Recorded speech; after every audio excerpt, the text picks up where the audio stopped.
I'm sorry I'm late. I had to drop the kids off at the pool. I had a brown bagel banging on the back door. I let the little seal take a dip in the bowl. I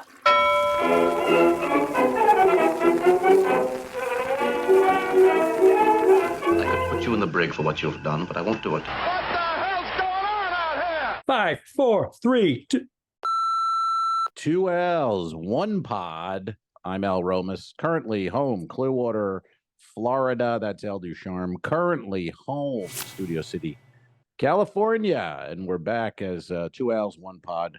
How are you today, Alfredo? Just dandy. Is this our spare tire episode? Or are we supposed to let our listeners know? The Spare Tire Podcast. This is our emergency podcast of entertainment, evergreen, no dates, no current we events. kept this one in the can. This has been in the can for a while. If you're hearing this, something's tragic has happened.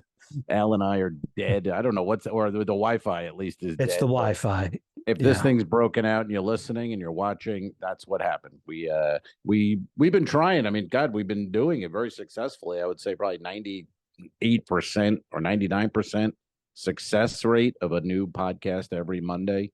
Yeah. Which with our schedules is not easy.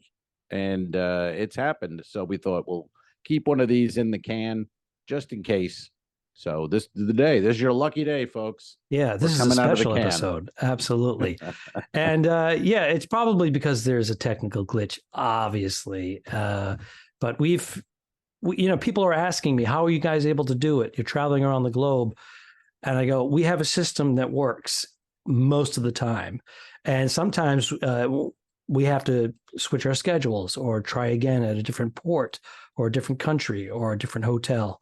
And once in a while, we actually do it in person if we're passing through the same town, in a hotel room or a car. We did it in a car. Cigar bar.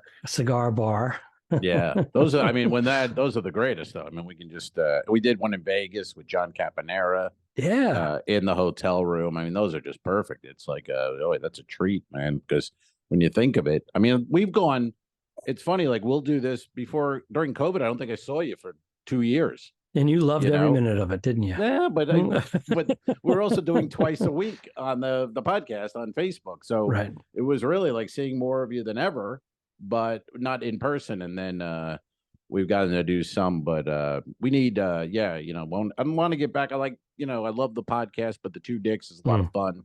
And if you haven't seen our web series, The Two Dicks, check it out on YouTube. 2 seasons, I believe. And I was talking to somebody at McCurdy's Tuesday night. I was there for the open bar comedy. Check that out, folks. Open bar comedy. A lot of specials on there. And they were talking about The Two Dicks with me and saying, oh, I thought it was going to be on Amazon. Weren't you guys going to be on Amazon? And I was like, yeah, we were. But then COVID hit and everything fucking changed. And they were kind of agreeing, going, yeah, I know it sucks, blah, blah, blah. And Amazon changed their rules. And because we were called The Two Dicks, they gave us a hard time. They said you have to verify the name and prove that it's not a male porn, gay porn site, blah, blah, blah. We can't prove that. We can't prove it. So no. We can prove it is, but we can't disprove it. So and then he said, okay, they finally approved us with the name. And there was a couple of things that were already up, grandfathered in, that had the dicks in it somehow. And then it became like this. They never responded to me. I couldn't move any further. And I kind of threw the towel in. Someone said if I persisted, maybe. But we changed, we'll figure it out. Figure it out. Yeah, they're good. I mean, they're fun. They're just, what I like about the Judy, not, only because we're in and we created it, but they're short. It's fun. It's like, if because I watch videos and I'm falling into that thing of if they're over 4 or 5 minutes, I start to, I thought Jimmy D'Avalia created it. That's what I heard. Jimmy, yeah. What's his name? I don't know. Jimmy Delusional Valia. I don't know. That guy had the phoniest New York accent I ever heard. And he told me he was really the guy. And then you met him and you had 1,000 questions. And then then all of a sudden the Two Dicks appeared. So I think he's taking some credit for the Two Dicks, a guy I'd never heard of and I never met. And I was just like, what? But it was such a bore that I didn't want to get into it. I just shot something. He shot a movie or a series. Shorts. They were shorts. Well, he they said were shorts. he has a series. He called it on Amazon. He got his thing on Amazon, and he was posting about it. And then I bumped into him at a comedy club. I think it was in Pasadena. Hard to miss. He's a large man. He's a large fellow, and he was stuffing his face with the sandwiches they put out for the comedians. And he ate like 3 comedian sandwiches, and he had food on his face and chest. I go, Jimmy, I wanted to ask you. I go, congratulations on getting your series on Amazon. Can I ask you a couple of questions? I asked him, what kind of cameras, lighting, editing, and how did you get it on? So 6 questions tops.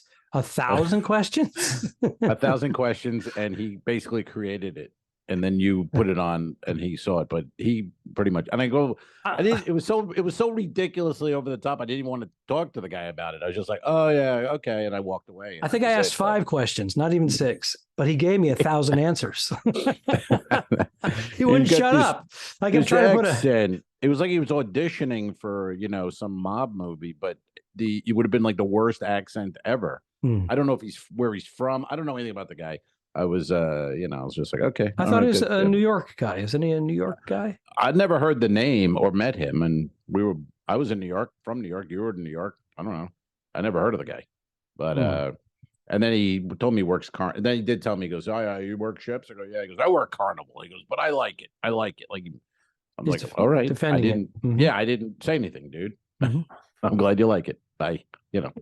So, if it was my only bread and butter, I would say that publicly as well. If I said it publicly. Yeah, whatever. I mean, it's there are guys who certain people. I know guys who are good comics. That's who they like because they like to know. I get on the ship. There's my room. There's the showroom. It's not. There's nothing. No mystery. Where if you do a new ship, like last year I did Holland America first time, and I was like, it was fun to. I took it like it was kind of fun to not know everything. We walk on a Royal Caribbean or you with Celebrity, you know exactly what you're doing. So it was kind of cool to see, oh, there's the lounge, that's where I'm performing. Oh, okay, that's weird. And that's the buffet, what's it called, whatever, that kind of thing. Whereas like I'm leaving tomorrow, going to the Anthem. Okay, no mysteries on the old Anthem. Originally scheduled to be a Celebrity cruise ship, but they decided to keep it Royal Caribbean brand because Royal Caribbean actually owns Celebrity. But I don't know the reason why, but it was designed originally for Celebrity. Interesting. Yeah, it is a different look for Royal, and I think that one and the Ovation of the Seas, I believe, is the sister. There's probably another one too. I don't know which one. I have an ovation coming up, a standing ovation. Thank you very much. No, I do. I actually have that on my schedule coming up. I thought it was a dick joke, and you took it to an applause joke. That was good. It's unusual, uncharacteristic of Al Ducharme not to make a dick joke. Yeah, that had a lot of things happening now all at once. So I enjoyed that. Hey, you know who I saw? This is kind of fun. Saturday night last week, I did what was it called? The Ritchie Suncoast Theater in Newport Richey, Florida. And you would think Newport Richey, it used to be a sleepy little town. I get there at 7:45. The show's at 8. No parking anywhere. You can't fucking park. Good sign. It was the Chasco Festival. Chasco Festival goes for 9 days and 9 nights in Newport Refresh Richey. my memory about who and what the Chasco Festival is. Well, I asked from the stage, and basically I heard it was an Indian woman. I think maybe she founded Newport Richey, or she was the leader of. So they celebrate her for 9 days and 9 nights, and there's festivals and shit going on, and music and food everywhere. It was wild, man. And then so I'm in the parking lot, and now it's 5 to 8, and BT from Side Splitters, he puts it on. He's there, and he calls me. He's like, "Dude, where are you?" I'm like, "I'm trying to park. I can't find a spot." He goes, "I know, the Chasco Festival." The Chasco Festival. I'd never heard of such a thing. But I was with Kelly and my niece Olivia, so I jumped out, and then Kel took the car, parked, and then they came in. And once again, prima donna getting dropped off at the door, making the girls go deal with shit in the parking lot, walk to the club by themselves. Did I tell you I'm on open bar comedy? I'm just saying. You did tell me, and I wanted to go about this festival, the Chasco. Chasco, is that what it's called? Chasco. Maybe that was her name. I don't know. No, I understand it. Here's what happened. I didn't get too into it. White people got together and said, listen, we're going to build a new shopping center on the Indian burial ground. So what we're going to do is we're going to build it anyways. We got Walmart behind us. So we'll celebrate. After it's built and they try to sue us, we're going to say, listen, we're going to have a 9-day festival dedicated. There you go. Yeah. And it's Florida. A portion of the proceeds are going to go to your reservation, tax-free. What do you say? Yeah. And it's Florida. So any excuse to have drinking in the streets and food trucks and a band playing. And Disney's welcome. not involved. So the local politicians are loving it. This is far from Disney. Believe me, this Newport Richie and Disney have never been spoken in the same sentence. But anyway, so I'm backstage, and then BT goes, "Hey, Dennis is here," and I go, "Oh, who's Dennis? Dennis who?" Oh, he goes, "Dennis Regan."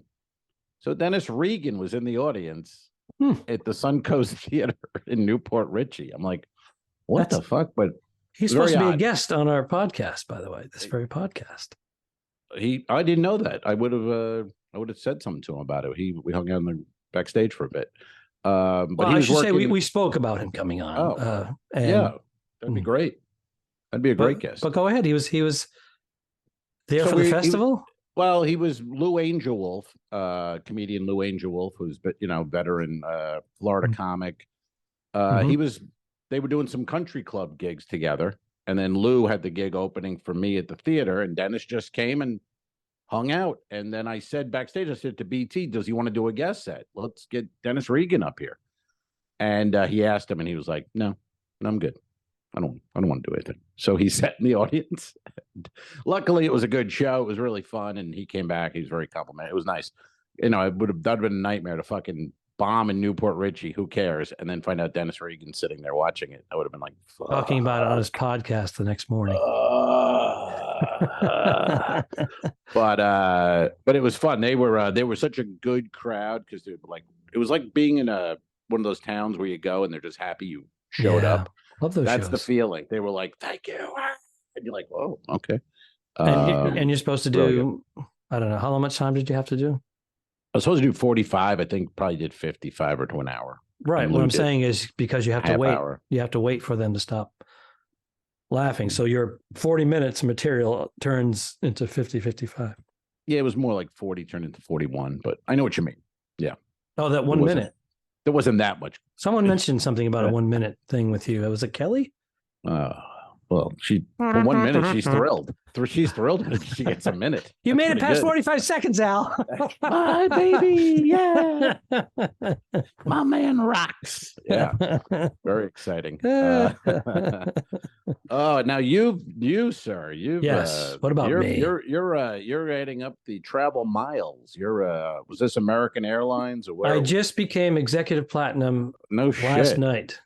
God damn right you did. Now, if I had become executive platinum prior to my second Argentinian travel, I would have flown back first class, business class, international. And I didn't. I was on the list. I was on the waiting list, but a couple of people had seniority over me.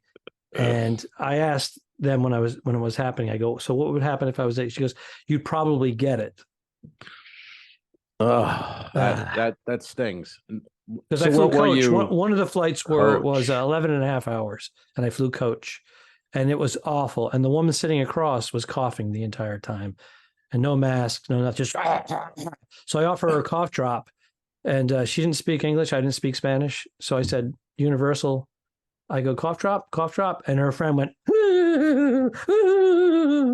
And then she said, "Okay." She took it from me, didn't open it, kept it in her hand, and went with Kleenex. And then the Kleenex kept falling in the aisle, and then the fucking drink cart would come by and move it like closer to me. It was disgusting. It was horrible. It's a fucking bus station. And I'm sitting like this the whole time, like leaning tense, leaning towards the guy who's got the middle seat, and his wife has got the other end. And she's coughing and coughing. And I look to these people and I go, "I don't think she's going to make it." And they fucking started howling. She goes, I can't believe you said that. I was thinking that. It's just like he's killing on an 11-hour flight. I couldn't believe it. Good. 11 hours. I did 9 last week from Spain. And it wasn't that bad. I'm not going to make it crazy, but it's not easy, man. It's 11 hours in coach. Well, you know what it was? Really just. Normally I would fly from Buenos Aires to Miami, which is 8.5. but this was through Dallas, Houston.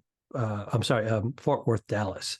So that shortened my second flight. So my second flight, rather than being 4.5, 5, was 3 hours and 15 minutes.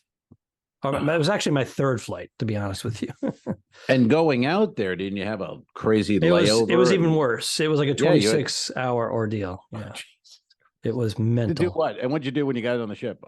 Total, an hour? I did, in the 12 days I was on the ship, I did 3 stand-up shows and 1 Liars Club show the entire time.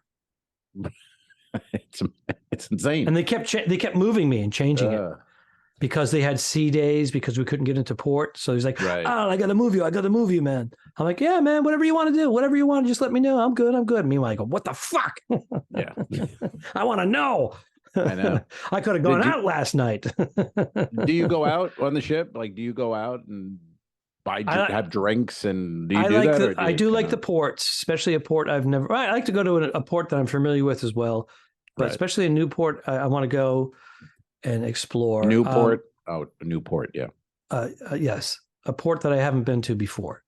Mm-hmm. And if I know people on board, we did get together in the dining room 3 or 4 times to break it up because I knew some people for years. So it all worked out. But for the most part, I keep to myself. I have my own routines. I try to record and edit, upload and download. I go to the gym and all that. But I got another cold. I ended up getting another sinus infection or something. And one of the guys that came to dinner, he was one of the singers in the trio singers. Oh, yeah. And he was like sitting kind of next to me, but a little bit across, and we're all kind of hanging out. And then he goes, Rafe isn't coming to dinner tonight because I think I gave him something. I'm like, what? He goes, I've had a cold. But I'm fine now. I'm like, the guy next to you? Yeah, the guy next to me. I'm fine now. Breathing on your I'm not contagious. I'm like, wait a minute. You just gave it to your singing partner. I'm sitting next to you. Why are you here? Because these people, especially the younger people's in their 20s and early 30s, they can't sit still. And if there's an event going on, a gathering on a night off, they won't stay in their cabin and get better. They'll come and socialize. And they're like, I'm fine. I'm not contagious. Right. Like, dude, you had this for 48 hours. You're peak contagion. Yeah. You're peak. Not only that, I know you do that. I can't do that dining room. Not only the other entertainers are fine. It's those other, I don't like the audience watching me eat or looking over and waving and saying hello. It's just weird, man. Freaks me out. If I haven't been on stage, it's much easier. Oh, that's different. And then if you've been on stage, if you've had a good show, they all want to come up to you and tell you a joke or something. It does get annoying. And if you have a mediocre show, I don't give a shit. Well, you can always, if you in your head, if you think you killed, all you have to do is like go get coffee in the morning. You'll know whether you killed or not. Yeah, that's it. That's so easy. Like people either will come up to you, or they will go the other way and just kind of go, ooh, like they don't give you anything. Then you know, oh, that sucked last night. When they ignore you, it's like, ooh, there's that guy. But I also get, is that the comedian? Is that him? Is that him? Right. And they're standing right next to you. Yeah. I walk past them. I go, yes. And as I wait about 5 steps. So I'm past them. I go, yes, I am. And they go, oh, we enjoyed it. I go, thank you. And now I've got 10 steps ahead. Right. Keep moving. Yes. The elevator's the worst, Oh, they stand there, they're a foot away from you, and they're smiling at you like this. And you go, hi, how are you? Good. And they're like, they're waiting for you to do a joke or something. I don't know what's happened. Well, and when it's odd. When there's people who don't know you in the elevator, so someone goes, hey, enjoyed it last night. And then they go, oh, what are you doing? And I'm like, well, and the guy, he's a comedian. He was hilarious. Tell me a joke. Can you do something here while we're on deck 10 going up to 12? Oh, sure, lady. I'd love to get into my act right now for you. Yeah. Mm-hmm. Yeah. Then they go, where are you going? They want to and I go, I'm going to have this big, fat, stinky cigar. What do you, and they go, oh, okay, well, enjoy that. And bye-bye. I'm like, there you go. Yeah. But it's a weird existence out there when, you just trying to get a coffee or eat. And the thing is, though, it's like I was saying, everyone's nice. So it's a weird complaint to have because it's what job do you ever get complimented on all day? I mean, nobody gets that. And then I feel weird to be bitching about the fact, yeah, these people were, they wanted to shake my hand and tell me I'm great. Well, that's fucking weird to, be angry about or annoyed with. Right. So, I got some guy that knew the lingo, but he was a civilian. He was a passenger. Oh. He goes, "Hey, nice set." And he emphasized set. Thank you, guy who listens to comedy podcasts. Yeah. Oh, nice. Well, it's like that open bar had a release party at McCurdy's last week, and I brought my friend Doug with me. And everyone thought so I'm meeting all these comics. I haven't seen him forever. And they thought he was a comic because he's there and he's a guy our age. So they're going, hey, man, blah, blah, blah. He goes, nope, just a regular guy. Regular guy. That became his thing. I'm just a regular guy. A regular guy. Just a regular guy hanging out here. But got to see a few. Vince Morris. Do you know that guy? That was a headshot I've seen for 30 years. Mm-hmm. Got to meet Vince Morris, and Helen Keeney, of course, was there. And awesome. Helen just put a picture up with Jacqueline Smith from Charlie's Angels. Is 77 years old, and she looked 10 years younger than Helen. That wasn't a dig on Helen. Helen looks great. I'm just saying, when you got money, like crazy money, like $100 million money. I'm staying out of this. No, Helen's adorable. What I'm saying is, Helen looks younger than she is as well, but whatever work that Jacqueline Smith had done, she got it done gradually over time, and she had the best. 100%. I was showing it to Kelly last night and blew up, blown up the face. Mm-hmm. And I go, this is real. Like, that's how it's supposed to look if you're going to have work, quote unquote, done. Mm. That looked great. I mean, she's unbelievable. 77. 77. Incredible. Absolutely. That when she pulls the wig off and the Spanx and the makeup comes off. Oh, that's a different. But she looked like I thought she looked like a nice, really well fit 55-year-old woman. 100%. 100%. Yeah. No, she looked great. She was always the pretty, even though Farrah Fawcett. I always thought Jacqueline Smith was the prettiest of the Charlie's Angels. Yeah. But, Farrah was her own thing. I like Kate Jackson, too. I liked her kind of like, she was a little bit more of a tomboy. Yeah. Farrah was the glamour. Well, I married a tomboy. Bernadette. Yeah. She's a tomboy? Yeah. Excuse me. It's still lingering, this thing. You got it. You got that thing. I had one, and now I got another one. You got the crud. Remember that? It's unreal. And the woman in front of me, in front of her, is wearing a mask. And she's pulling her mask down to eat. And this woman I would say out of the 11 and a half hours, 12 hours we were on the plane, because a half hour before takeoff, I would say she coughed 8.5 hours. Come on. Jesus. Do you ever wear a mask on a plane to this day? I haven't in months. I haven't in months. I used to all the time. I think if I didn't, it's almost like I don't want to, but I see the reasoning behind it. I could understand if you have a long flight from another country to throw a mask on. Yeah. Just to prevent what you might have cooking right now in your people were doing that prior to the pandemic, especially some of the Asian companies. You're Asians. In China, when we would go to China and do gigs, me and Bernadette, we would work, Hong Kong or Beijing. I would say a third of them were wearing masks. Wuhan, you ever worked the Wuhan lab? We were booked to do. We had our wet bar comedy specials, and it was canceled. The logo's a bat. Yeah, that's pretty good. A China virus. He was right. Wow. Trump was right about it, but everybody's like, dude, you can't say that. But now we know. Fauci, Fauci was involved in trying to cover up because they just donated $8 million to that fucking lab. That fucker should be at the bottom of a jail cell. Fauci. Trump too, but Fauci. That holy shit. Asshole. How did he? I don't know. And Trump was calling him that. We're like, is that the pot calling the kettle black? But yeah, I hate to give Trump credit on something. No, I got to. He was right. And what is wrong with call? I mean, we've gone too far, but what is wrong with it's a Chinese? It came from China. Yeah, political correctness is what. Yeah, but everything other disease we use, Spanish flu, Zika was from the Zika area of Brazil. The Romas rumbles. That's when you shit yourself. I don't know. Yeah. But yes, that's that. Of course, these are all real things. So why can't you say it? But somehow, I guess because we owe $8 trillion billion. Maybe that's part of the reason we can't say China virus, Spanish flu, whatever. All these other things we've used for years.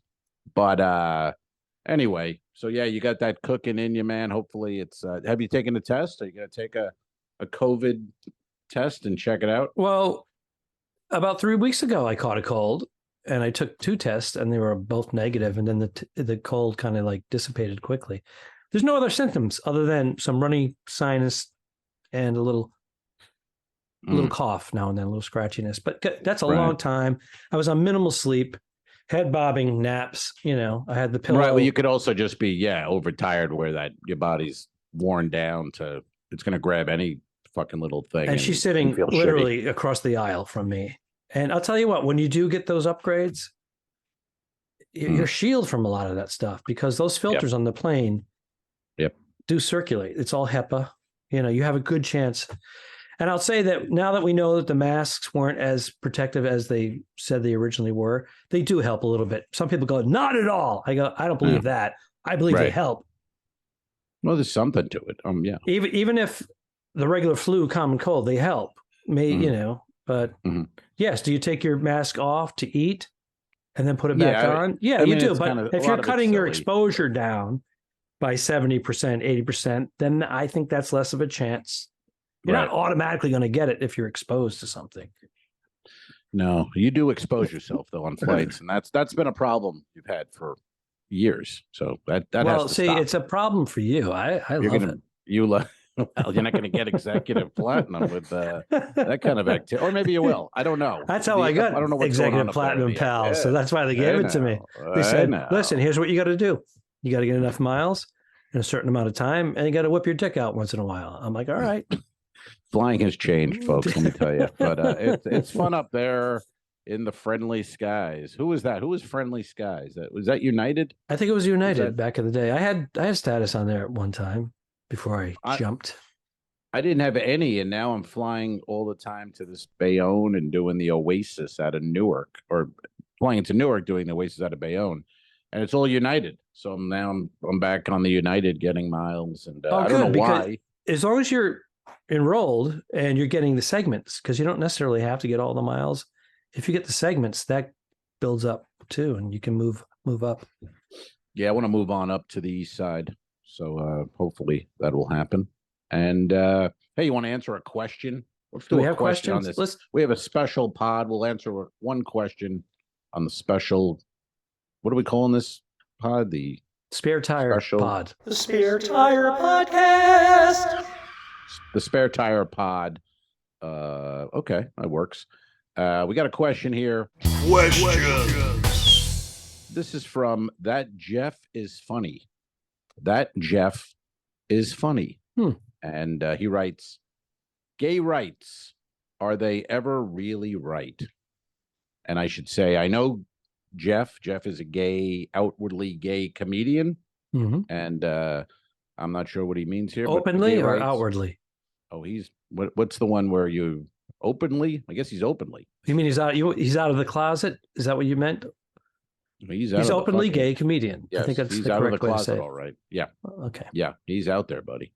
And he's one of those guys I used to kid him. I kid him a few times because he would open the show and he tells the audience he's gay, maybe 55 times in 20 minutes.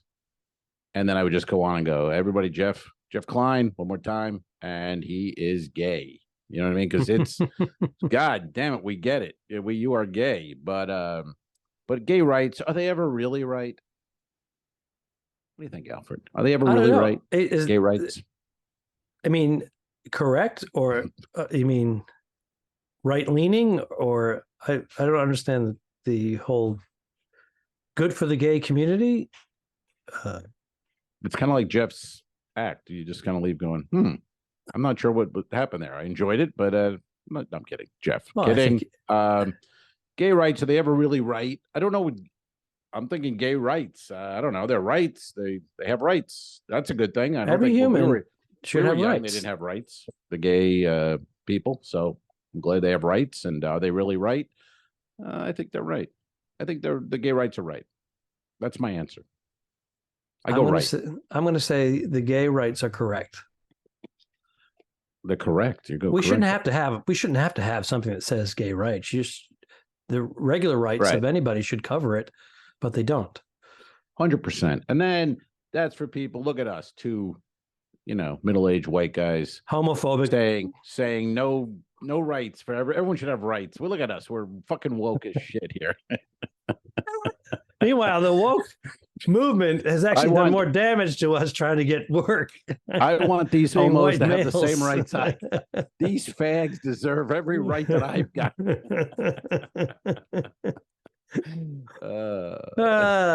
What's the old joke? Funny. I tried being gay once, but I quit when it was my turn. Is that the old joke? Basically, yes. The gist of it. The gist. Well, it's funny. Jim David is a gay comedian. I just did the transatlantic with him, and he tells the audience, and it's pretty obvious, but there were still these old fucks who'd be like, ooh. And he's like, oh, what's the big deal? I've been married 35 years. My husband and I, we wake up every morning just like you. We have a Xanax, then we have cocktails. It's the same life as you, it's pretty good. We argue about the heat, and he goes, 35 years. It's a long time for two fags to argue about the heat. Let's be honest. And you see these people go, oh my God, fags. But that's hysterical. I remember him when he was coming up from New York to Boston in the Boston circuit, and he toned it down quite a bit, never mentioned it on stage. And he actually did a joke about going on a date with a woman.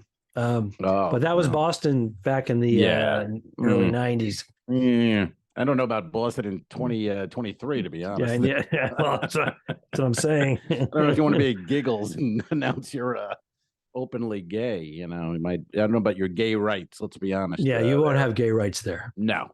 There's no gay rights in. Are we doing more than one question? Because we have to wrap it up soon.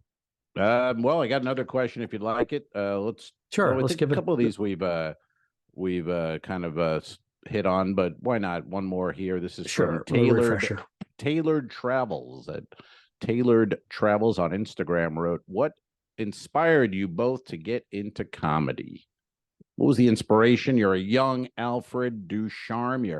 You're cooking the fish there in Rhode Island. Your father's saying cook the fish, but in your head you're like, I'd like to get out here and go to a comedy club and make people laugh. Like, what brought that upon you? What was By the way, that's Taylor. I met him on cruise ships like 12, 15 years ago. Good to hear from you, Taylor. I think I'm doing his podcast coming up soon. Me, I think it was watching sketch comedy and whatnot. And then I'm revealing my age here, but when I was very young, I would see Flip Wilson. A Flip Wilson show. He would do a character named Geraldine. Before my time.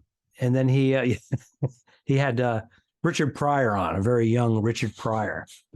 Yeah, not familiar. Don't know. No. And I remember those guys doing like outlandish stuff, and it made me laugh. And then Crazy Jonathan Winters and Red Skelton. So I was watching all these things. At this time, a lot of this was in syndication, so you could watch it in the middle of the afternoon. But it was Bill Cosby. Oh, Bill Cosby was my guy, and after he got accused of rape, that's when he became my guy. Hell yeah, he was my hero. My storytelling and sound effects, and it crushed me when all that came out. And I believe did he do sound effects, Scott? I mean, I'm not a fan. Storytelling and sound effects. I never got into him for some reason. I did miss the whole thing, but he would do sound effects also. Yeah, and then as a younger snoring, high school, pretty much women snoring. High school and college, Seinfeld took over. I just loved Seinfeld coming on and doing 5 minutes on Carson. Yeah, about stupid, mundane things and hysterical.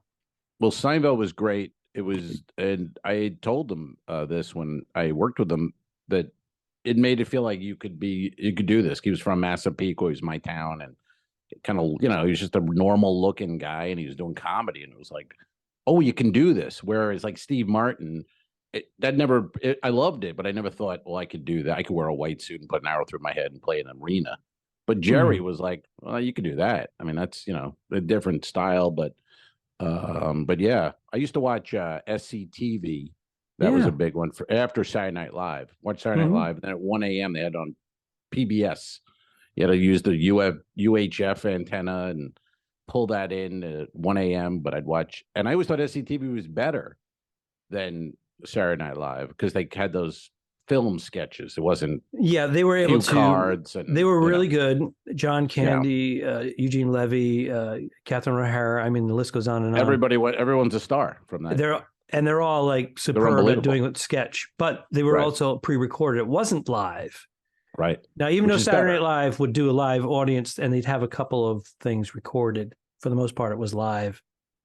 And it's very risky, but SCTV was able to fine-tune things, and those actors were just hysterical. And they dug deeper. They were pulling. I mean, they made these weird premises with, they'd have Sammy Davis Jr. hosting a talk show back, like before these things were even thought of. And then his guests would be all these old actors from the 50s.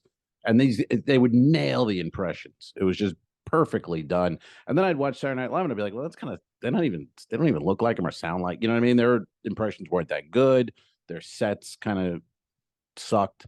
So I was like, SCTV's the thing. And then it ended. And then all of a sudden, they made movies and everyone became famous off there.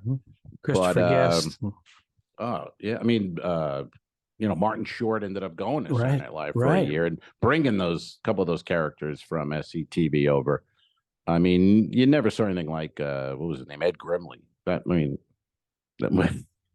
is to this day. I don't think anyone's seen anyone like Ed Grimley. That was just the wildest fucking thing from SCTV onto Saturday Night Live. But was he the only one that made the crossover cast wise? Not guest starring. I'm talking about making the cast. A cast, because the only real stars they signed Billy Crystal, Harry Shearer, Christopher Guest, and Martin Short. It was like that was the year to save Saturday Night Live, and then because it was after Murphy and everybody left, and then they were like, "Oh, we're dead here," so they hired proven stars.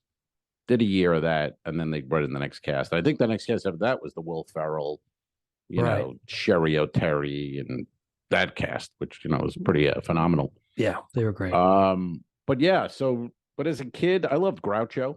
I thought Groucho was that was way before my time. Well, Groucho, yes. You just said that was before my time, and you pick a guy 50 years prior to that. But again, it was played at 4:30 in the afternoon on Channel 11. Otherwise, we'd have no knowledge of these people. No, you wouldn't, because it would be a folktale. You couldn't get anything. There was no video. There was no anything. I remember going to the library and I got a book on the Marx Brothers. Sitting there reading a book like I'm in 1800s here. In front of a fireplace, reading about Groucho. But I'll still go down the rabbit hole, man. On a cruise or something, I'll put in Groucho on YouTube and I'll watch You Bet Your Life, and holy shit, so funny and quick. So so those are the guys. But look at those guys you just named, Flip Wilson and Seinfeld and all these things. And I'm doing Groucho and Seinfeld and Steve Martin, Bill Murray, big one too. Not a comic, but the whole attitude. Outlandish. The Bill Murray attitude of who gives a fuck and we'll be fine. That kind of thing was always funny. So there you go, Tailored Treats. That's who inspired us to get into comedy and do the podcast on the Two Dicks, and here we are. And that's a wrap. I think we're gonna head on out. The spare tire episode is finished. I hope you enjoyed it, and we'll see you again next week on 2 L's, 1 Pod. Arrivederci. Good luck in prison. Iceberg, dead ahead. Don't forget to review us and rate us. It really helps. The Talking Dicks became friends at a very young age, and the rest is history. I'm losing my mind. Patreon.com/The Two Dicks, which is named after our web series. This is the 2 L's, 1 Pod podcast. Thanks for tuning in. What? Done. I didn't kill my wife. I don't care. We'll fix it in post, you son of a bitch. Okay, sure. All right.